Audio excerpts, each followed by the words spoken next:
Bonjour à tous. Apocalypse 19, versets 1 à 10. Après cela, j'entendis une grosse voix dans le ciel, comme celle d'une foule nombreuse. Elle dit « Alléluia ! À Dieu appartient le salut, la gloire et la puissance. Car ses jugements sont vrais et justes, car il a jugé la grande femme adultère, qui a rompu toute la terre avec son immoralité, car il a vengé ses serviteurs en réclamant le sang de la main de la femme. » Une deuxième fois, ils dirent « Alléluia !» et la fumée de Babylone montait pour toujours. Alors les 24 anciens et les 4 êtres vivants tombèrent à terre et se prosternèrent devant Dieu assis sur son trône. Ils leur dirent « Amen, Alléluia !» Une voix sortit du trône et dit « Louez notre Dieu, vous tous ses serviteurs, vous qui le craignez, les petits comme les grands. » Et j'entendis une voix comme celle d'une foule nombreuse, comme des grands courants d'eau, comme un puissant tonnerre qui disait « Alléluia, car le Seigneur est entré dans son règne, le Dieu Tout-Puissant. Réjouissons-nous, sautons de joie et donnons-lui la gloire, car les noces de l'agneau sont arrivées et sa fiancée s'est préparée. Elle fut habillée d'un vêtement de fin lin, brillant et pur, car ce vêtement, ce sont les œuvres justes des saints, ou c'est l'acte de justice de faveur des saints. Et il me dit, écris, heureux sont ceux qui sont invités et qui participent au souper de les noces de l'agneau. Il me dit encore, ces paroles sont vérité qui vient de Dieu. Alors je tombai à ses pieds pour l'adorer, mais il me dit, tu ne dois pas faire ça. Moi, je suis ton frère, je suis témoin de Jésus, je suis un serviteur avec toi. C'est Dieu qu'il faut adorer, car le témoignage de Jésus, c'est l'esprit des prophètes.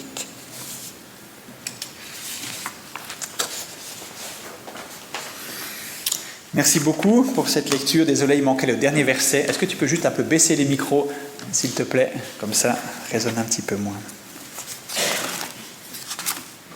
Histoire de Léa et Philippe sur un blog en 2019. Nous avions presque tout anticipé pour le jour J. L'abri pour la pluie, le nombre de verrines et de bouteilles de champagne pour le vin d'honneur, les pétales à lancer en sortant de la mairie. Mais nous étions loin de nous attendre à ce qui est arrivé le jour de notre mariage. À 14h, nous arrivons devant la petite mairie de notre village, dans l'Ain, en France. Tout le monde est là. Les invités sont là, nous disons bonjour, nous discutons un moment. Et Philippe, mon futur époux, se dirige ensuite vers la mairie, inquiet de ne voir personne venir à notre rencontre. Je finis par le rejoindre et mon sang ne fait qu'un tour lorsque je le vois tourner autour de la mairie, son téléphone à la main. La mairie est fermée, me dit-il. Je ne peux pas y croire. J'essaie d'ouvrir la porte. Elle est fermée, personne à l'intérieur et j'angoisse. Je retourne vers les invités en essayant de garder mon calme. Je préviens mon beau-père et ma mère qui pensent à une blague. Finalement, Philippe appelle les gendarmes qui préviennent le maire. Une dame arrive qui travaille à la mairie avec ses 2 enfants un peu pressés. 30 minutes plus tard, c'est le maire qui fait son entrée en jean et basket. Nous entrons finalement dans la mairie et les invités s'installent dans la salle pendant que nous attendons dans l'entrée. Nous ne sommes pas au bout de nos peines car le maire et son employé n'arrivent pas à imprimer l'acte de mariage.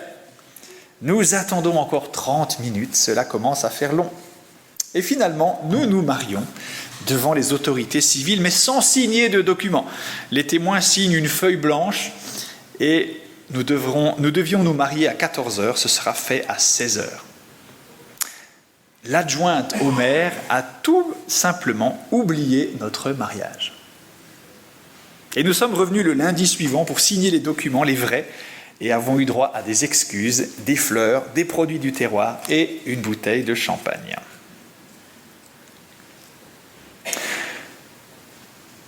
en avaient oublié leur mariage. Cette histoire nous montre ce qui peut se passer quand on oublie un événement important. Et l'événement dont nous parlons aujourd'hui, c'est un mariage. Il nous est présenté ainsi dans la Bible. C'est un mariage encore à venir. Le faire-part est encore placardé sur votre frigo ou bien quelque part dans la maison. Et ça nous projette dans un futur qu'on a, c'est vrai, du mal à imaginer. Et c'est normal d'avoir du mal à s'imaginer un futur si lointain et si éloigné de ce qu'on connaît de nos jours. Et l'espérance chrétienne, c'est de vivre un jour un mariage, appelé dans ce texte les noces de l'agneau. On va expliquer un petit peu de quoi il s'agit. Mais le problème, vous l'avez vu tout à l'heure, c'est que la mariée a tendance à oublier son propre mariage. Ce n'est pas simplement l'officier d'état civil qui a mal noté le rendez-vous dans son agenda. C'est comme si lors de cette histoire que j'ai racontée tout à l'heure, c'est la mariée qui avait oublié le jour de son mariage. Est-ce que ça peut arriver ? J'espère que à ceux qui sont mariés, ça ne vous est pas arrivé. Le jour de votre mariage, on y pense, on le prépare, on se réjouit, on invite, on fignole.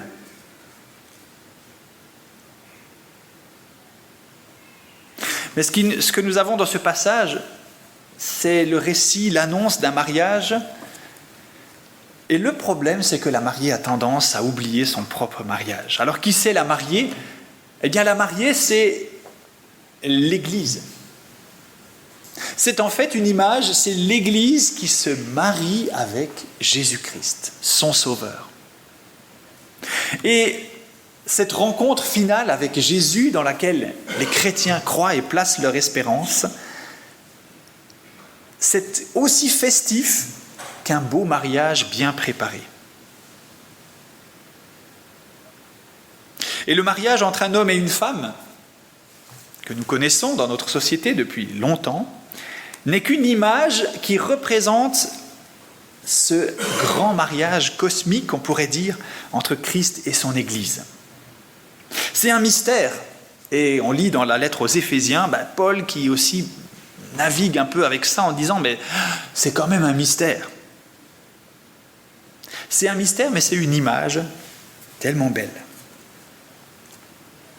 Mais certains chrétiens ont tendance à oublier leur propre mariage, oublier qu'ils font partie de cette épouse qui se prépare pour son propre mariage. Certains chrétiens vivent et continuent à vivre comme au temps de Noé, nous dit la parole, sans se préoccuper de ce qui arrivera plus tard. Faisons-nous partie de ces personnes qui se réclament volontiers du peuple de Dieu ? Oui, je suis chrétien, oui, j'ai une espérance, une foi, et qui avons tendance à oublier ce qui vient. Même si c'est tellement difficile à s'y projeter, on est bien dans cette vie-là. N'est-ce pas ? Bien sûr, il y a des problèmes, bien sûr, on a des soucis, mais c'est une vie concrète qu'on peut vivre tous et toutes au jour le jour. On la touche du doigt, on la vit nous-mêmes. On n'a qu'une vie. J'ai entendu quelqu'un qui disait ça hier soir. Allez, on n'a qu'une vie. On reste encore un peu. Les noces de l'agneau, c'est un cri qui retentit partout. Est-ce que vous avez remarqué le mot qui revient plusieurs fois ? Invitation au mariage, Jésus et son Église sont heureux de célébrer leur union pour toujours. Qui aimerait venir à ce mariage-là ? Personne, je serai tout seul. Ah, Claire-Lise et moi, on sera tout seuls. Voilà l'invitation. Et dans ce passage, il y a un mot qui revient plusieurs fois, l'avez-vous remarqué ? C'est un mot qui n'est pas français.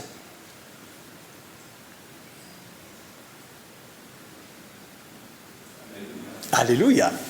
C'est Alléluia. Vous connaissez peut-être ce mot, peut-être pas. C'est un mot qui n'est pas français, mais un mot qui vient de la langue hébraïque dans laquelle est écrite la première partie de la Bible. Et en fait, ça veut dire, on va louer Dieu. Louons Dieu. Donnons-lui la gloire qu'il mérite. Louons Dieu. Et puis c'est un mot qui a été tout à coup réutilisé par le monde grec de l'époque de laquelle vient ce texte, et qu'on utilise encore aujourd'hui. Alléluia, on l'a chanté aussi tout à l'heure. Parfois on peut oublier un peu de quoi il s'agit, mais ça veut tout simplement dire « louons Dieu ». Alléluia, ça apparaît dans plusieurs psaumes, et c'est la seule fois où ça apparaît dans le Nouveau Testament. Alléluia. Et on voit en fait qu'il y a tout le monde qui, lors de ce mariage, se réjouit et chante louange à Dieu. Tout le monde chante Alléluia. Il est question d'êtres vivants autour de Dieu. Il est question de 24 anciens. Ça renvoie à d'autres parties de ce livre où l'apôtre qui écrit cela a une vision de Dieu. Et puis il y a des êtres vivants, il y a des trônes, il y a toutes sortes de choses. On ne revient pas là-dessus aujourd'hui. Mais ça nous dit que tout le ciel chante Alléluia et toute la création rejoint aussi vers cet Alléluia. J'aimerais nous donner 3 raisons pour crier Alléluia avec cette multitude céleste. Puis après, on aura 3 conditions pour crier Alléluia. Et enfin, on aura 3 façons, et c'est peut-être là la partie la plus importante, 3 façons de se préparer à chanter, à crier Alléluia lors des noces de l'agneau. Les 3 raisons, la première, c'est que tout appartient à Dieu. Vous voyez au verset 1 avec moi, « Salut, gloire et puissance appartiennent à Dieu ». Quand on réalise que Dieu tient tout dans ses mains, vers quoi ça nous pousse ? Est-ce que ça nous pousse à de la crainte ? Peut-être. Si on s'imagine que Dieu tient tout dans ses mains, il est peut-être ce souverain un peu malveillant qui contrôle les choses comme parfois on se l'imagine à propos des dirigeants du monde. On nous manipule, on nous ment, etc. Est-ce que c'est ce genre de souveraineté que Dieu vit ? Est-ce que tout appartient à Dieu nous pousse à le craindre ? Ou au contraire à dire Alléluia ? Louange, gloire à Dieu, oui, parce que tout appartient, parce que tu tiens tout dans ta main. Quand nous prions cette prière qu'on appelle Notre Père, c'est comme ça qu'on termine. Car c'est à toi qu'appartiennent le règne, la puissance et la gloire. Pour toujours. Pas simplement pour une année, pour toujours. La deuxième raison pour laquelle on peut crier Alléluia avec cette foule et nous réjouir de le faire, c'est parce que ses jugements sont justes. Et là, dans le passage que nous avons lu, il est question d'un jugement juste envers une grande femme adultère. Là aussi, ça renvoie à quelque chose dont nous avons parlé une autre fois, une symbolisation du mal, une personnification de tout ce qui est mauvais sur la terre. Elle a corrompu toute la terre avec son immoralité, mais les jugements de Dieu sont justes. Et quelque part en nous, qu'on place sa foi en Jésus ou pas du tout, on a tous ce désir de justice, n'est-ce pas ? Que ceux qui ont commis des atrocités soient punis, que le mal soit sanctionné et jugé. Parce que ce n'est pas normal de commettre le mal impunément. Et on loue Dieu parce que ses jugements sont justes.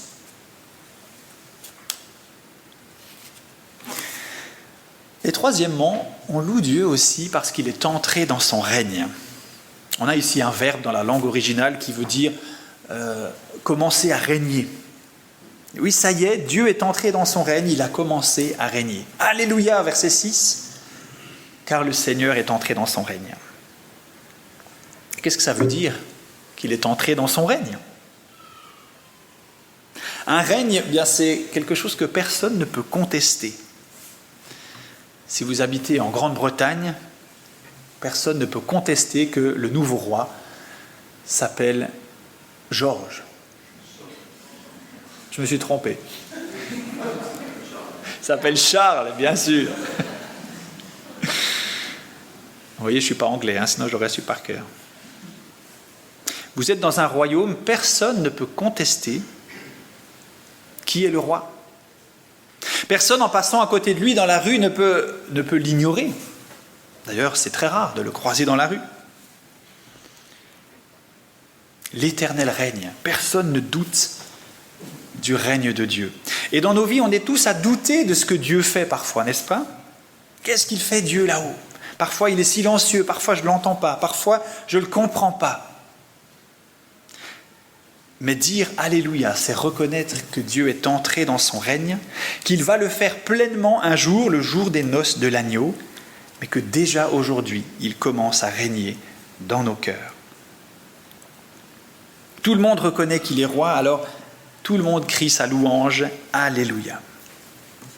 Voilà ces 3 raisons, tout appartient à Dieu, ses jugements sont justes et il est entré dans son règne. Voilà 3 raisons qu'on trouve dans le texte, bien sûr.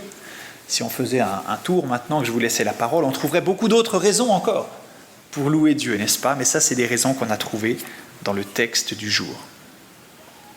Mais dans notre texte, on trouve aussi 3 conditions pour crier Alléluia. Qu'est-ce que je veux dire par là? Eh bien, la première condition, en fait, dresse le tableau. Il s'agit d'adorer Dieu. Sous-entendu, ne pas louer d'autres dieux. Il faut avoir choisi d'adorer l'agneau, et ça c'est les chapitres précédents qui le disaient, on les a explorés un petit peu ensemble, où on a clairement un choix dans la vie. Voilà d'un côté ce qui est loin de Dieu, ce qui nous éloigne de Dieu, et de l'autre côté, Dieu lui-même. Et l'agneau, qui représente en fait Jésus-Christ, c'est un choix qui nous est fait à tous. Dans notre siècle, tout nous pousse à choisir des repères terrestres, à adorer des créatures au lieu du Créateur. Même la bête est une créature. Et on a parlé dans ce texte, au verset 2, de Babylone, qui est là aussi une personnification, un symbole d'une ville où on commet le mal, où on se rebelle contre Dieu. Même ça tombera, même les puissants de ce monde. Et à la fin du passage, ce verset que j'ai oublié de projeter sur notre diaporama, on a même cette petite notice supplémentaire qui est intéressante. Jean, qui transcrit cette vision de l'ange, tout à coup dit, mais il veut se prosterner devant cet ange. Puis cet ange lui dit, non, ne fais pas ça. C'est Dieu qui mérite l'adoration. Seul lui est digne d'adoration. Et donc la condition pour dire Alléluia, c'est de dire louange à Dieu et pas à quelqu'un d'autre. Si on chante Alléluia, c'est qu'on a choisi de l'adorer lui seul. La deuxième condition, vous la lisez avec moi, c'est être invité. Et j'ai ajouté « et participer ». Parce que invité, nous le sommes tous. Dieu nous invite tous à sa table. Et le verset 9 dit « Heureux sont ceux qui sont invités », mais il faudrait rajouter « et qui participent ». Et c'est ce qui est inclus dans le verbe. Je n'ai pas triché en ajoutant ça dans les crochets. Je n'ai pas trahi le texte biblique. C'est ce que ça veut vraiment dire. Heureux ceux qui sont invités, mais qui viennent. Quand vous recevez une invitation, vous pouvez l'accepter, y répondre ou la laisser passer. Jésus a même inventé une parabole qui s'appelle la parabole des invités, justement, une histoire où il met en scène une personne qui organise un grand festin, il invite beaucoup de monde, mais tout le monde trouve des excuses. Et il va persévérer et continuer à inviter, et inviter avec générosité. Mais personne n'est forcé. Personne n'est forcé. Toujours dans des anecdotes de mariage, c'est l'histoire d'un couple qui prépare son mariage avec un prêtre et il doit remplir quelques formulaires. Et il y a une question qui apparaît, entrez-vous dans ce mariage de votre plein gré? Et là, le fiancé dit à sa fiancée, écris oui. Mais aux noces de l'agneau, personne n'est forcé d'aller. C'est une décision personnelle, pas qu'on se fait imposer par les autres. Heureux ceux qui sont invités et qui répondent et qui participent. Et la troisième condition, eh bien, c'est de se préparer. Le verset 7 le dit très bien, « Réjouissons-nous car les noces de l'agneau sont arrivées. » Et sa fiancée, donc je vous rappelle, c'est vous, la fiancée, c'est nous tous ceux qui ont répondu à cette invitation et qui veulent y aller, il faut se préparer.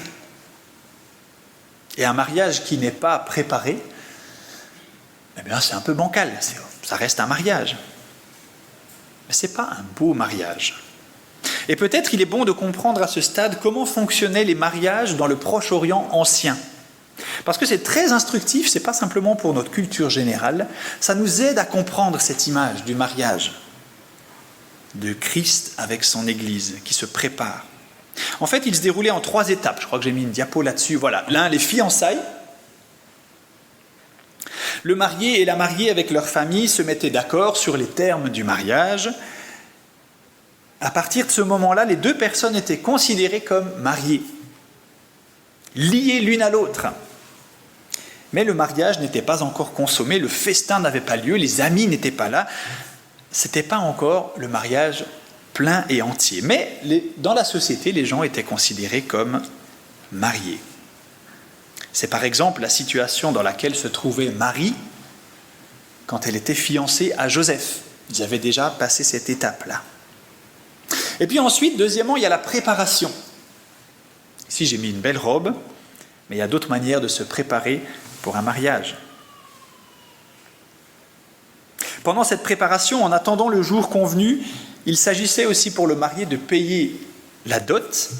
C'est une tradition qui n'a plus cours dans nos contrées. Mais le marié se préparait comme cela. Et la mariée, de son côté, se préparait aussi pour le jour de son mariage. Et troisièmement, c'était l'enlèvement et la noce. Il y avait une sorte de rituel où le mari venait au domicile de la mariée un certain jour, la prenait avec lui et l'emmenait dans sa maison. Et là, il y avait la fête. Et là, il y avait le repas. Là, les festivités commençaient, les invités se réjouissaient dans ce repas de noces. Et elle devait être prête, la mariée, le jour de l'enlèvement. Et vous voyez peut-être un peu ces parallèles qui peuvent se dessiner avec notre relation en tant que chrétien, que peuple de Dieu, à Jésus. Les fiançailles ont déjà eu lieu, nous sommes déjà liés à Jésus-Christ. Jésus-Christ s'est déjà engagé envers son Église. Il a déjà payé, non pas la dot, mais il a payé le prix pour la racheter. Et enfin, Christ, un jour, viendra enlever son Église pour la prendre avec lui et célébrer les noces éternelles. Mais en attendant, si Christ fait tout ce qu'il peut pour se donner pour son peuple dans cette deuxième phase de préparation, que fait l'Église? Que font les chrétiens? Ils se préparent. Ils se préparent car ils savent, car ils n'ont pas oublié le jour de leur mariage. Ils se préparent car ils sont heureux et se réjouissent de rencontrer Jésus. Alors ça peut nous paraître encore une fois tellement éloigné de ce qu'on a en tête. Et on n'y pense pas. Et peut-être même quand on est jeune, on se dit « mais moi je n'ai pas envie de penser à la vie après la mort. J'ai envie de vivre cette vie-là. » C'est un jour de joie où la création entière chantera, criera « Alléluia ». Et il est important de se préparer pour ne pas venir en jean et basket le jour de notre mariage. Alors 3 façons, je termine avec cette partie, 3 façons de se préparer pour crier « Alléluia » avec tout le monde, toute l'étendue céleste. Laissez-moi un peu allégoriser sur ce vêtement. Là, ce n'est pas directement tiré du texte, mais c'est un petit peu l'image que m'a laissé ce vêtement. Il y a comme une image de la mariée qui arrive et à qui on remet, vous le lisez avec moi, un vêtement de fin lin, brillant et pur. Un vêtement de fin lin, c'est la matière, brillant, c'est un peu la couleur, et puis pur, c'est la propreté du vêtement. Et si vous choisissez un vêtement, que vous allez vous marier bientôt, vous allez choisir un vêtement avec un tissu agréable et beau, avec une couleur qui vous plaît, et bien sûr, qu'il soit propre. Qu'est-ce que ça peut vouloir dire dans la manière dont nous, les chrétiens, ou vous, ou chacun de nous doit se préparer pour ce jour-là? Eh bien, le vêtement de fin lin, c'est la matière de cette robe. Et c'est ce qui constitue un peu la base de notre préparation. Des choses comme l'amour, la foi, l'espérance, des vertus centrales dans la vie chrétienne. Avons-nous peut-être lâché du lest dans notre amour pour les autres, pour Dieu, dans la foi, dans notre confiance en lui, dans notre espérance? On a oublié qu'il était le Dieu de l'espérance. Et dans un vêtement tissé, dans cette image, je vois aussi la patience. Moi, je ne suis pas quelqu'un qui arrive à coudre, mais quand on coud, il faut de la patience, de la précision, de la persévérance. Et c'est aussi ce que Dieu fait dans nos vies. Il tisse petit à petit cette belle matière qui fait de nous des enfants de Dieu. La façon de se préparer, c'est de laisser Dieu continuer cela en nous. Ça, c'est la matière. Mais la couleur, un vêtement brillant, j'aime m'imaginer que dans l'éternité, on n'aura pas tous des robes de la même couleur. Parce que si on est tous en blanc, ce sera un petit peu monotone. Mais peut-être, alors voilà, il ne s'agit pas ici d'une vérité centrale de la Bible, parce qu'on a des images, les robes blanches, etc. Mais j'aime quand même m'imaginer avec cette image du vêtement brillant, que c'est une façon de nous préparer dans la diversité que nous représentons. Plusieurs couleurs possibles. Et ces couleurs, en fait, elles sont teintées par les dons que Dieu nous fait. On est tous différents parce que Dieu nous fait des dons différents.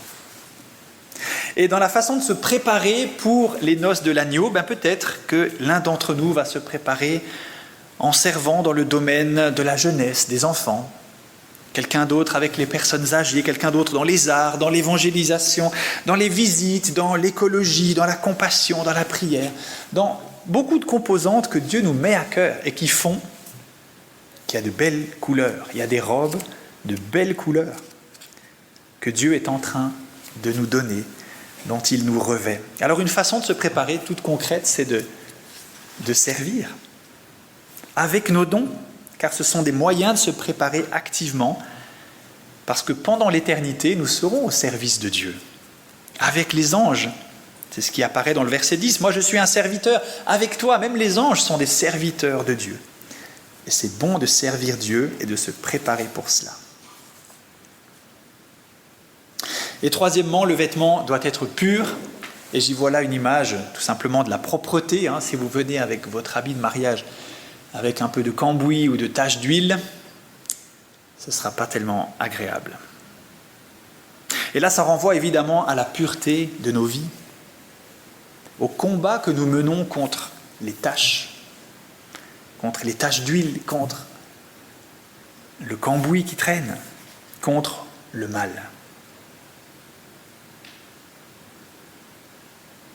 S'abstenir du mal, s'écarter des tentations, voilà aussi une façon toute concrète de nous préparer. Alors nous avons vu 3 raisons pour crier Alléluia, c'est parce que Dieu possède toute chose, voilà, tout appartient à Dieu, parce que ses jugements sont justes. C'est aussi une raison de louer le Seigneur, et parce qu'il est entré dans son règne. Les 3 conditions, c'est de le choisir lui, c'est d'être invité en répondant à l'invitation, en venant et en se préparant pour les noces de l'agneau. C'est l'histoire d'un couple marié, j'en ai encore une dernière pour la route, depuis 15 ans. Et ils commençaient à se disputer à cause de petites choses. Alors un jour, l'épouse a une idée, pendant 1 mois, on va chacun prendre un vase, et on va déposer un petit papier dans notre vase à chaque fois qu'il y a quelque chose qu'on aimerait reprocher à l'autre. Et ce sera une bonne manière de communiquer nos ce qui ne va pas, là où on est déçu. Et la femme s'applique à écrire poliment sur des petits billets. Voilà, tu n'as pas refermé le pot de confiture, tu as laissé ton linge mouillé par terre, tu n'as pas mis tes chaussettes dans le panier, etc. Et à la fin du mois, le couple échange les vases. Et le mari, avec patience, examine tout ce qu'il a fait de travers. Et puis c'est au tour de la femme qui, elle aussi, prend le vase et commence à lire les petits papiers. Et elle se rend compte qu'ils sont tous identiques, ces papiers. Mais sur chaque post-it, il y avait écrit « Je t'aime ». C'est pas pour mettre à l'honneur les hommes, hein. Mais c'est pour mettre à l'honneur l'œuvre du Christ pour son Église. Alors qu'on est parfois tellement rapide à dire à Dieu ce qu'il devrait faire, à le critiquer, à être déçu de lui, peut-être lui écrire des petits papiers, et on a le droit de le faire parfois. Mais quand on ouvre notre vase à nous, on trouve écrit « Je t'aime, je t'aime ». Alors, est-ce qu'il n'y a pas là une raison de crier Alléluia ?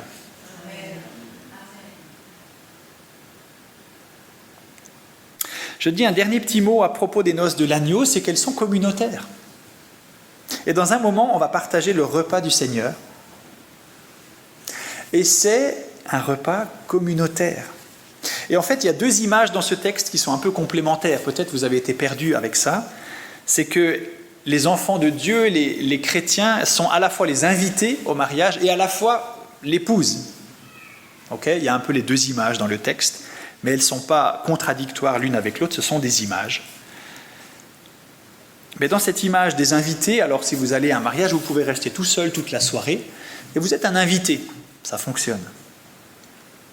Mais si vous réalisez que vous faites partie de ce grand corps qu'est l'Église, alors ça prend une autre dimension, n'est-ce pas ? On va fêter ensemble.